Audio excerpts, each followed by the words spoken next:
इधर बागेश्वर धाम वाले बाबा ने संत तुकाराम पर दिए बयान पर माफी मांग ली।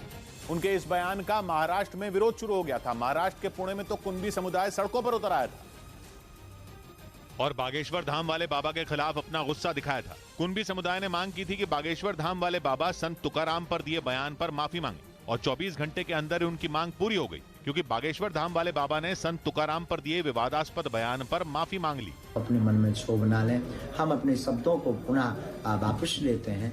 बागेश्वर धाम वाले पंडित धीरेन्द्र शास्त्री का वीडियो वायरल हुआ था, जिसमें वो संत तुकाराम पर कुछ ऐसा कहते दिखे जिससे महाराष्ट्र के कई इलाकों में लोगों का पारा चढ़ गया।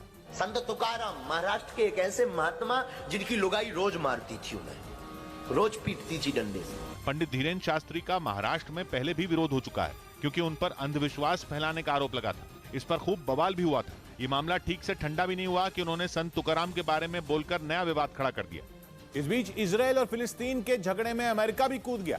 पिछले हफ्ते इजराइल के हमले में फिलिस्तीन के नागरिकों की मौत के बाद भड़की आग को बुझाने में अमेरिका जुट गया और इसके लिए अमेरिका के विदेश मंत्री एंटनी ब्लिंकन 2 दिन के दौरे पर इजराइल पहुंचे, जहां उन्होंने इजराइल और फिलिस्तीन दोनों देशों से शांति की अपील की, क्योंकि पिछले हफ्ते इजराइल और फिलिस्तीन के ठिकानों पर हुए कई हमलों के बाद दोनों देशों के बीच जंग जैसे हालात बन गए थे। इजराइल के हमले में तो फिलिस्तीन के 9 नागरिकों की मौत भी हो गई थी, जिसने दोनों देशों के बीच तनाव और बढ़ा दिया था। इसी बीच अमेरिकी विदेश मंत्री एंटनी ब्लिंकन इजराइल पहुंचे और वहां उन्होंने दोनों देशों के नेताओं से मुलाकात की, जिसके बाद उन्होंने भरोसा दिलाया कि इजराइल और फिलिस्तीन के बीच शांति के लिए अमेरिका काम करता रहेगा।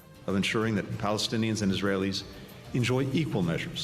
एंटनी ब्लिंकन ने इजराइल के कब्जे वाले वेस्ट बैंक का भी दौरा किया, जहां पिछले हफ्ते इजराइल की सेना ने एक बड़ी छापेमारी को अंजाम दिया था। उसी छापे के दौरान इजराइल की सेना को वहां भारी विरोध का सामना करना पड़ा था, क्योंकि सड़कों पर उतरे लोगों ने इजराइल के खिलाफ नारे लगाते हुए पथराव कर दिया था।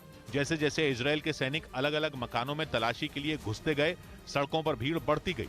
इसके बाद गुस्से से भरी भीड़ को रोकने के लिए इजराइल के सैनिकों ने ताबड़तोड़ फायरिंग शुरू कर दी। वेस्ट बैंक में हुई गोलीबारी में 9 लोगों की मौत हो गई थी, जिसे फिलिस्तीन ने से अपने लोगों पर इजराइल का हमला बता दिया था और ये चेतावनी भी दे दी थी कि वो बदला जरूर लेगा, जिसके बाद इस बात का डर बढ़ गया कि इजराइल और फिलिस्तीन के बीच भी जंग छिड़ सकती है।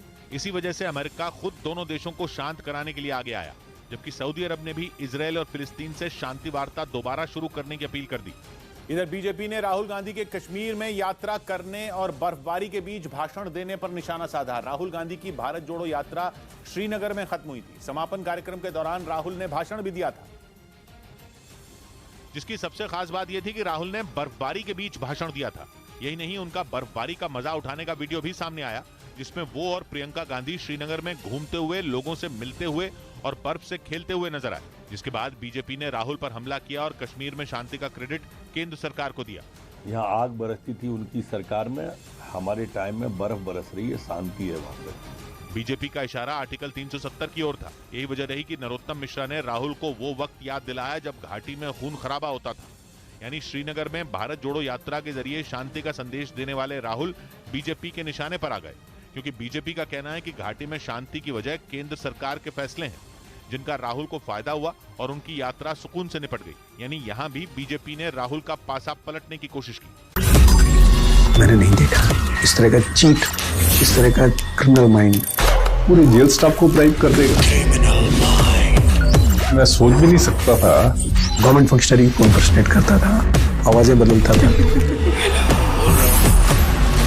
टारगेट भी बहुत पावरफुल, धनवान लोगों को करता है। ये एक ही चीज से रुक सकता है, अगर आप इसकी जीभ काटें। न्यूज चैनलों के इतिहास में पहली बार न्यूज 18 इंडिया की web series FIR number 208 streaming 3 February 9 PM